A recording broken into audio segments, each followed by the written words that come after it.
Hello students, welcome to my YouTube channel. कैसे हैं आप लोग? आई होप अच्छे हो और आपकी पढ़ाई भी अच्छे से हो रही हो।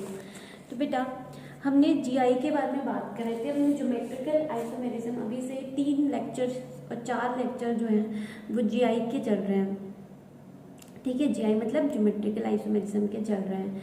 तो हमने सबसे पहले हमने क्या देखा था ज्योमेट्रिकल आइसोमेरिज्म में, जल्दी जल्दी रिवाइज कर लेते हैं।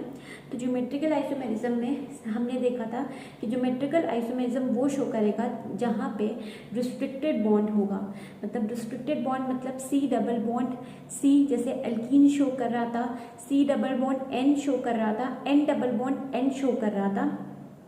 ठीक है, सी डबल बॉन्ड सी में हमने देखा कि ज्योमेट्रिकल आइसोमेरिज्म कब शो करेगा, जब जो दोनों side carbon atom double bonded जो कनेक्टेड हैं, हाँ, वो दोनों साइड में बेटा क्या हो, दो डिफरेंट ग्रुप अटैच हो, दो डिफरेंट ग्रुप क्या हो बेटा, लगा होगा।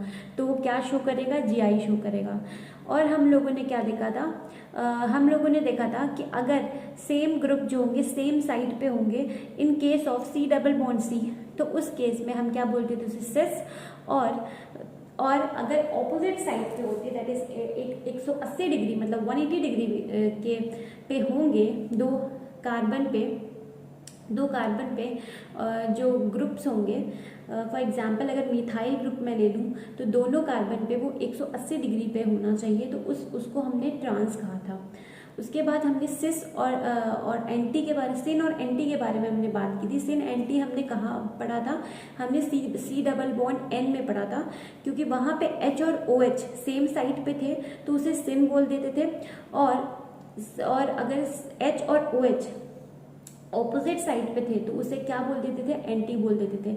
एन डबल बॉन्ड एन में हमने लोन पेयर से पढ़ा था कि अगर लोन पेयर सेम साइड पे होंगे तो उसे सिन बोल देंगे, और अगर ऑपोजिट साइड पे होंगे तो उसे एंटी बोल देंगे। ओके, फिर हमने कुछ प्रॉपर्टीज सिस और सिन की नहीं बेटा, सिस और ट्रांस की प्रॉपर्टीज के बारे में देखा था। हमने क्या देखा था कि सिस जो होते हैं उनकी डाइपोल मूवमेंट ज़्यादा होता है, उनका बॉइलिंग पॉइंट ज़्यादा होता है और उनकी सॉल्युबिलिटी ज़्यादा होती है। वेदर ट्रांस में हमने देखा था कि ट्रांस की स्टेबिलिटी ज़्यादा होती है और ट्रांस का मेल्टिंग पॉइंट ज़्यादा होता है। मेल्टिंग पॉइंट का एक सबसे प्रमुख रीज़न क्या दिया था, पैकिंग एफिशिएंसी।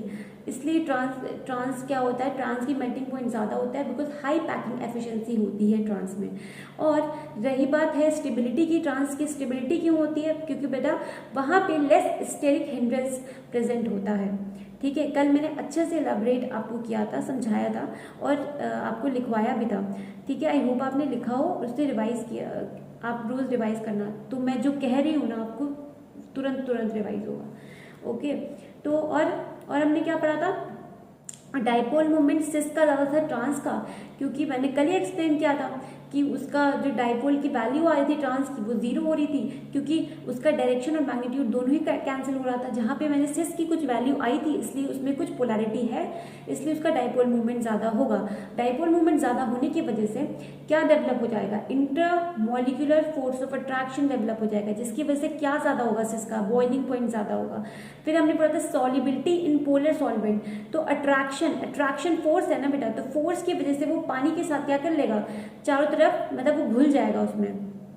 ठीक है, सॉल्युबिलिटी अट्रैक्ट करेगा वाटर में देखो H+ होता है और OH- होता है।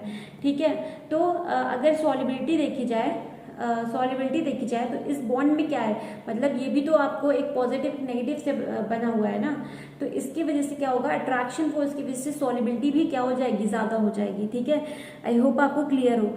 आज बेटा हम बात करते हैं about the calculation of GI.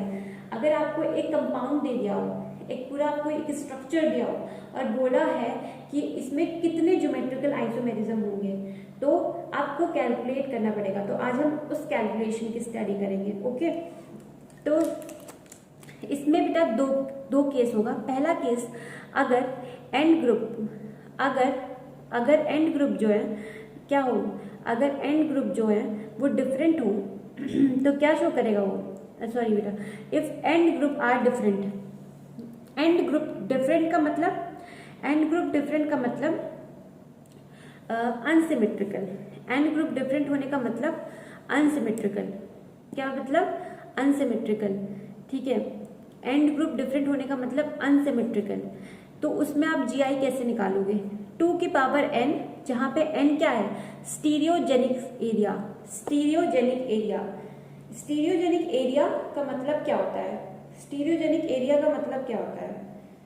Stereogenic area का मतलब कोई बता सकता है? हाँ, तो स्टीरियोजेनिक एरिया वो एरिया होता है बेटा जो क्या शो करे? GI शो करे। स्टीरियोजेनिक एरिया वो एरिया होता है जहां पे GI का एग्जीबिशन होता है। ठीक है, ओके। और हम इसे इस एग्जाम्पल इस चीज को हम किससे समझते हैं? एक क्वेश्चन से समझते हैं ताकि वो क्लियर हो जाए। ठीक है,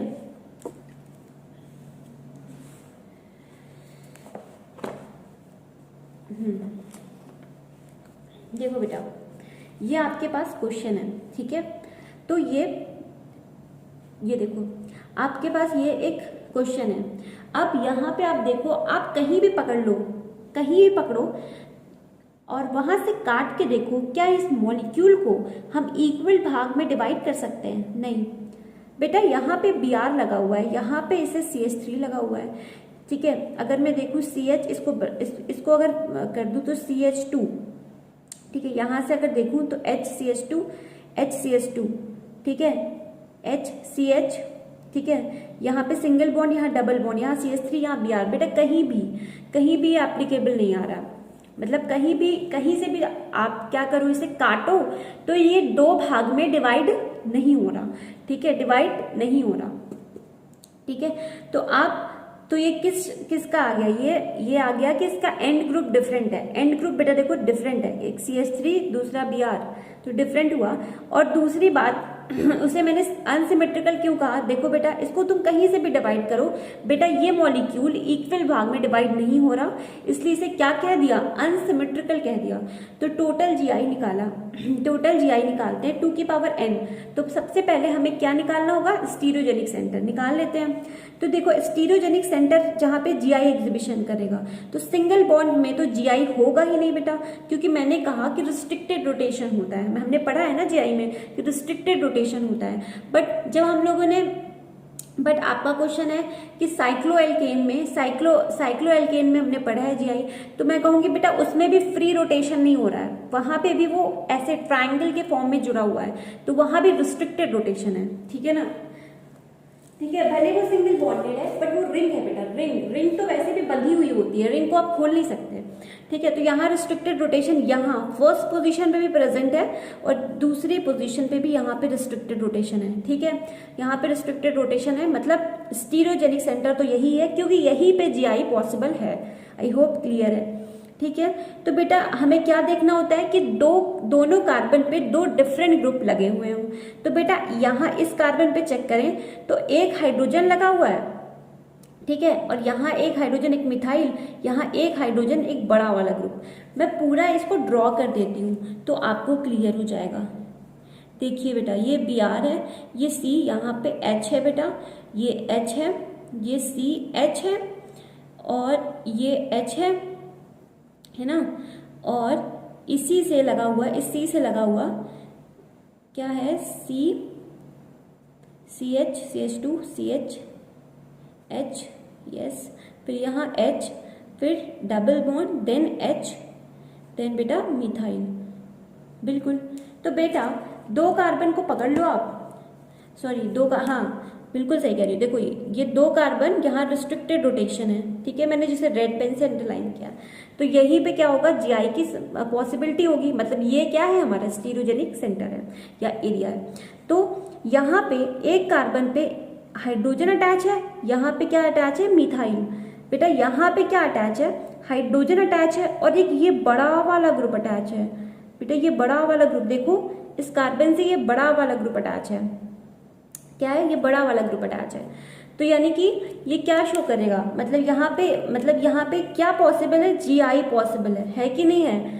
ठीक है, स्टार लगा दिया क्योंकि ये वो सेंटर है, स्टीरियोजेनिक सेंटर है, बिकॉज इस सेंटर के अक्रॉस क्या पॉसिबल है? GI पॉसिबल है। फिर हम ये वाला सेंटर भी देख लेते हैं बेटा। ठीक है, ये वाला, तो यहाँ पे भी एक हाइड्रोजन है। देखो अब यहाँ से लगा हुआ एक हाइड्रोजन और ये एक इस कार्बन से लगा हुआ ये बड़ा वाला ग्रुप। ठीक है, ग्रीन से दिखा देती हूँ इसको। ये देखो बेटा, ये हाइड्रोजन और ये लगा हुआ बड़ा वाला ग्रुप, ये लगा हुआ बड़ा वाला ग्रुप, है ना। यहाँ इस कार्बन से लगा हुआ ये हाइड्रोजन और इसी कार्बन से लगा हुआ ये देखो बेटा बड़ा वाला ग्रुप, है ना। तो दो डिफरेंट ग्रुप अटैच हुए ना बेटा, दो डिफरेंट ग्रुप कार्बन से अटैच हुए, यानी कि ये भी क्या शो करेगा, जीआई शो करेगा। तो बेटा कितने स्टीरियोजेनिक सेंटर हो गया, आप बताओ कितने स्टीरियोजेनिक सेंटर हो गया। तो आंसर इज n की वैल्यू आ गई 2। तो जीआई कैसे निकालेंगे बेटा, 2 की पावर 2, क्योंकि हमें 2 की पावर क्या देनी, n की वैल्यू यहाँ 2, तो क्या आंसर क्या हो जाएगा आपका 4। तो कितने ज्योमेट्रिकल आइसोमेरिज्म पॉसिबल होंगे यहाँ पे, 4 है ना। ठीक है, अब दूसरा केस देखो, दूसरा केस कहता है कि एंड ग्रुप, जो आपके एंड ग्रुप है they are same, end group same है, तो आप उसे क्या बोल दोगे, सिमेट्रिकल। ठीक है, वो सिमेट्रिकल कैसे है वो मैं एग्जाम्पल से आपको समझाऊंगी। ठीक है, अभी जैसे मैंने आपको एंड ग्रुप डिफरेंट, जिसे हमने क्या बोला, अनसिमेट्रिकल समझाया, वैसे ही मैं आपको सिमेट्रिकल भी समझाऊंगी। ओके बच्चों, देखो अब टोटल जीआई आप कैसे निकालोगे, 2 की पावर n-1, अब n वन नहीं होगा, अब 2 की पावर क्या होगा बेटा, n-1, ठीक है, n प्लस 2 की पावर p-1, ठीक है, 2 की पावर n-1 प्लस 2 की पावर p-1, वेयर n क्या है बेटा, स्टीरियोजेनिक एरिया ही है, मतलब वही वाला जो पुराना भी किया था ना केस 1 का, स्टीरियोजेनिक एरिया, ये भी वही है बेटा, स्टीरियोजेनिक एरिया। तो n की n को चेंज नहीं किया, n वही रहा, बट यहाँ पे क्या हो गया, n-1, ऊपर क्या था, n था बस, ठीक है, प्लस 2p-1। अब p की कहानी देखो बेटा, p अगर n जो आपका स्टीरियोजेनिक एरिया है, ठीक है, वो n की वैल्यू अगर इवन नंबर्स में आती है, ठीक है, इवन नंबर्स में आती है, तो आप क्या करोगे, तो उसको आप क्या बोल दो, n को आप क्या कर दोगे, 2 से डिवाइड कर दोगे बेटा, 2 से क्या कर दोगे, डिवाइड कर दोगे, दिस इज डिवीजन, 2 को आपने क्या कर दिया, डिवाइड। ओके, और ऑड भी तो आ सकती है, तो बेटा अगर n की वैल्यू ऑड आती है, ऑड 3, 5, 7, 9, ये सब क्या है, ऑड, तो अगर ऑड नंबर्स में आपका n की वैल्यू आती है, तो उस समय आप एक प्लस करके उसे 2 से डिवाइड कर दोगे। ठीक है, चलो एग्जाम्पल से समझते हैं बेटा, ये आपका एग्जाम्पल है। अब बेटा क्या यहाँ पे दो एंड ग्रुप सेम है, तो आंसर इज यस, इधर भी मिथाइल एंड ग्रुप सेम आ रहा है। ओके, अब बेटा अब कोई भी ऐसा प्लेन पॉसिबल है जिससे आप इसको दो पार्ट्स में डिवाइड कर सकते हैं, तो यस मैम, ये वाला प्लेन तो पॉसिबल है जिससे हम इसको क्या कर सकते हैं, 2 पार्ट में डिवाइड कर सकते हैं। राइट बच्चा, देखिए 1 2 3, 1 2 3, इसी प्लेन, यही वो प्लेन है बेटा जहां से आप डिवाइड कर सकते हो। क्या मैं बोल दूं बेटा ये प्लेन, नहीं मैम, ये तो अनइक्वल डिवाइड होगा, यहाँ पे 4 आ जाएंगे तो यहाँ पे 2 ही आएंगे, सॉरी 1 ही आएगा। अगर हमने ये कार्बन ले लिया, ये कार्बन ले लेते हैं, ये वाला बॉन्ड ले लिया, अगर सॉरी यहाँ पे आते हैं, ये बॉन्ड ले लिया, तब यहाँ पे 2 ही आएगा, यहाँ पे फिर से 4 आएगा। ठीक है, तो अनइक्वल डिस्ट्रीब्यूशन हो गया। तो यहाँ पे अगर मैंने यहाँ से काटा तो बेटा यहाँ पे कितने कार्बन है, 3, यहाँ पे कितने कार्बन है, 3, और ग्रुप्स भी देखो बेटा सेम है, CH double bond CH CH3, CH double bond CH CH3। तो आई होप आपको समझ में आया हो। अब हमें n की वैल्यू निकालनी पड़ेगी। सबसे पहले तो यही करते हैं बेटा, n की वैल्यू निकालते हैं। ठीक है, मैं अलग से बना लेती हूँ ताकि हौच पौच ना हो इसमें। ये देखिए बेटा जी,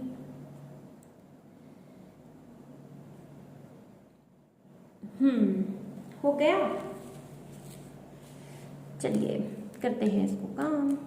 देखिए अब फिर से देखिए बेटा, अब यहाँ पे ये आपका डबल बॉन्ड है, ये आपका डबल बॉन्ड है, यानी कि यहाँ पे क्या शो हो रहा है, रिस्ट्रिक्टेड रोटेशन यानी कि जीआई।